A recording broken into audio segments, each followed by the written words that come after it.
പാലാ നഗരസഭയിൽ നടന്ന അവിശ്വാസ പ്രമേയ ചർച്ചയിൽ കോൺഗ്രസിന്റെ 4 കൌൺസിലർമാർ പാർട്ടി വിപ്പ് ലംഘിച്ച് അവിശ്വാസ പ്രമേയത്തിന് LDF കൊണ്ടുവന്ന അവിശ്വാസ പ്രമേയത്തിന് അനുകൂലമായി നിലപാട് സ്വീകരിച്ചത് പാർട്ടി വളരെ ഗൌരവത്തോടുകൂടിയാണ് കാണുന്നത്. ഒരു കാരണവശാലും ഇത്തരത്തിലുള്ള പ്രവർത്തനങ്ങൾ പാർട്ടി വെച്ചുപൊറുപ്പിക്കില്ല. ഒരു കാരണവശാലും ഇത് ഇനി തുടർന്ന് ഇത്തരം കാര്യങ്ങൾ ഉണ്ടാകാൻ പാടില്ല. ഇത് അനുവദിക്കാൻ പറ്റിയല്ലാത്ത ഒന്നാണ്. പാർട്ടിയുടെ വിപ്പ് ലംഘിച്ചു എന്ന് പറഞ്ഞു കഴിഞ്ഞാൽ അവർ സ്വയമേ പാർട്ടിയിൽ നിന്നും പുറത്തുപോയി എന്നാണ് അർത്ഥം.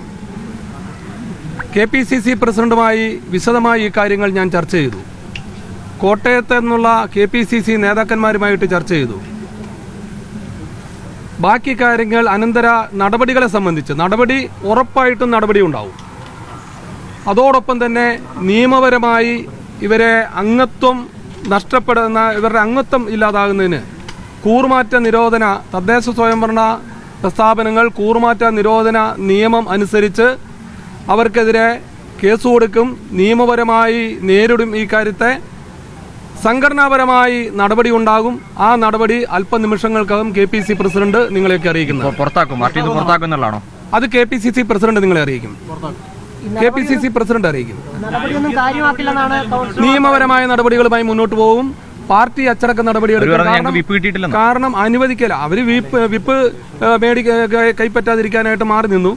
അവരുടെ വീടിന്റെ മതിലിൽ അത് പതിപ്പിച്ചു വെച്ചിട്ടുണ്ട്. സാക്ഷികളുണ്ട്. അതുകൂടാതെ വാട്സാപ്പിൽ ഇവർക്ക് അയച്ചു കൊടുത്തിട്ടുണ്ട്.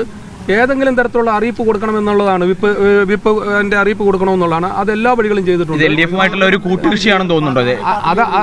അത് ബോധ്യമായല്ലോ. LDF കൊണ്ടുവന്ന അവിശ്വാസ പ്രമേയത്തിന് അനുകൂലമായി വോട്ട് ചെയ്തു എന്ന് പറഞ്ഞാൽ LDF-മായിട്ട് അവിശുദ്ധ ബന്ധം ഉണ്ടാക്കുന്നത് തന്നെയാണല്ലോ അതിന്റെ അർത്ഥം.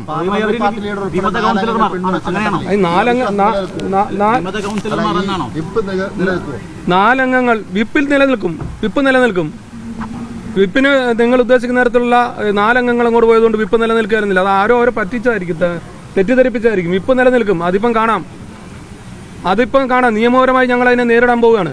പാർട്ടി നടപടി, ശക്തമായ നടപടി ഉണ്ടാകും. ആ പാർട്ടി നടപടി KPCC പ്രസിഡന്റ് നിങ്ങളെ അറിയിക്കും.